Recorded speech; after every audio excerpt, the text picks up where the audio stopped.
Hello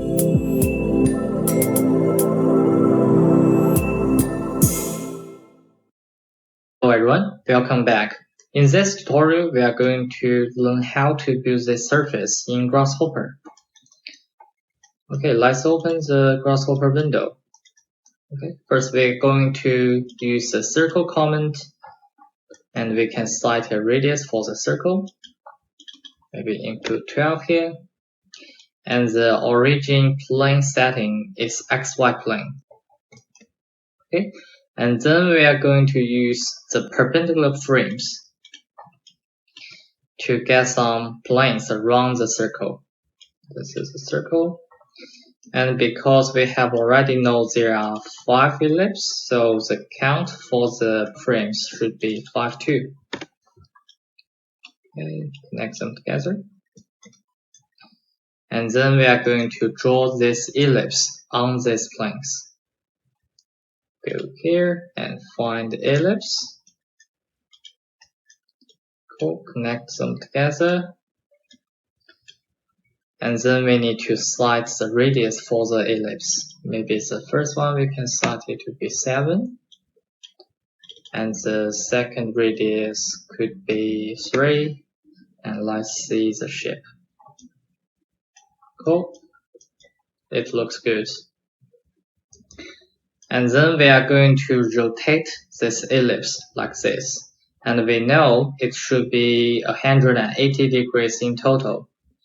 So we are going to use another command, rotate this one, and connect these geometries. Degrees should be 180 degrees. Before we connect them, we need to set it to be degrees. And there are 5 ellipses, so we need to use the range command from here. Enter the size, and there is a range command. If we use range command, we can divide the rotations equally, right? So that's the reason why we use it. The steps should be 4, because we have 5 ellipses here. Okay, let me explain it to you.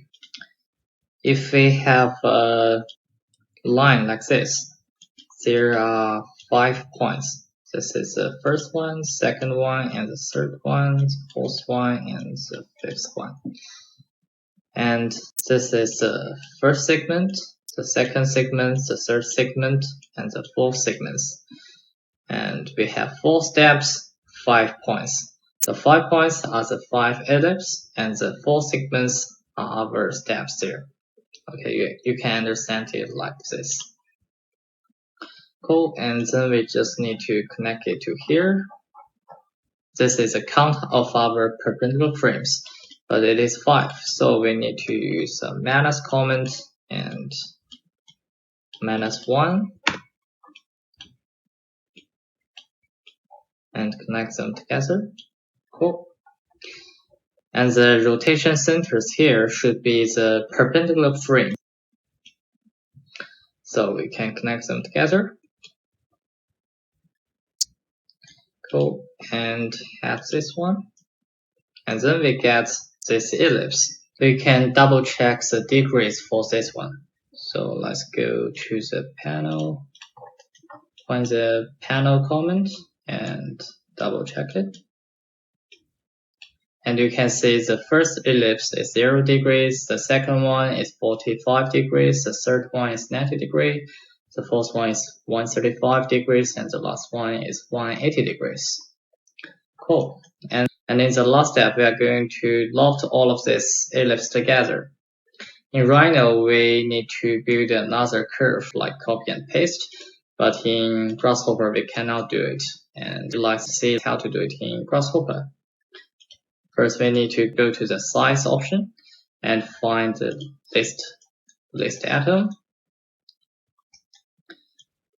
Connect them together with the ellipse, and we can find a new one. This one. We can use list atom to copy a curve there.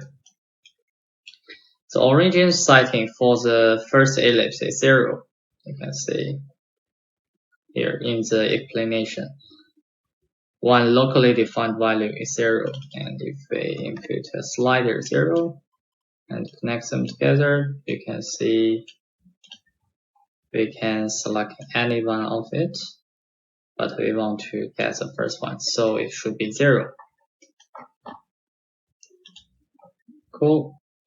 And we want to rotate it because we want to keep the new one and the last ellipse.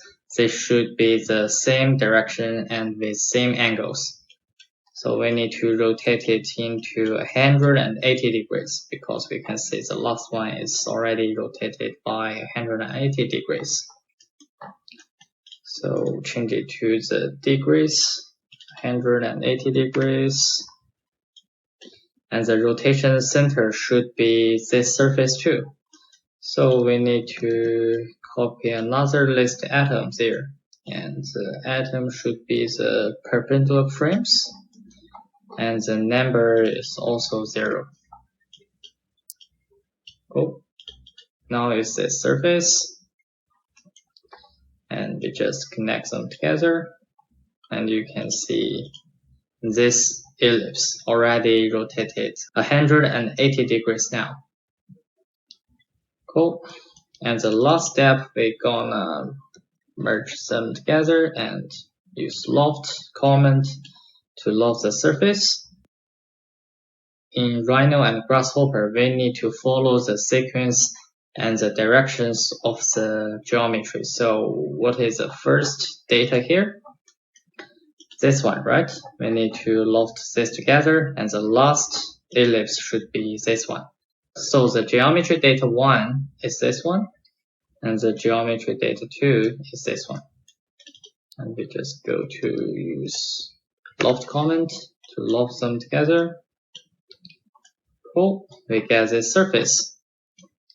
And we don't have to make it to be close to loft here. It's not necessary. And we can choose loops here. It will make our results better. Click this one. And you can see the surface is not good as this one. How could we change it to be better? There is a simple way to do it. We just create more perpendicular frames. To increase it like this, maybe I can change it to be 30. Maybe delete this one and make it to be 30. Cool. It looks much better. And we just bake it. And you can compare this to surface now. Very similar. Okay guys, this is a tutorial for this lesson. And see you in the next one. Bye.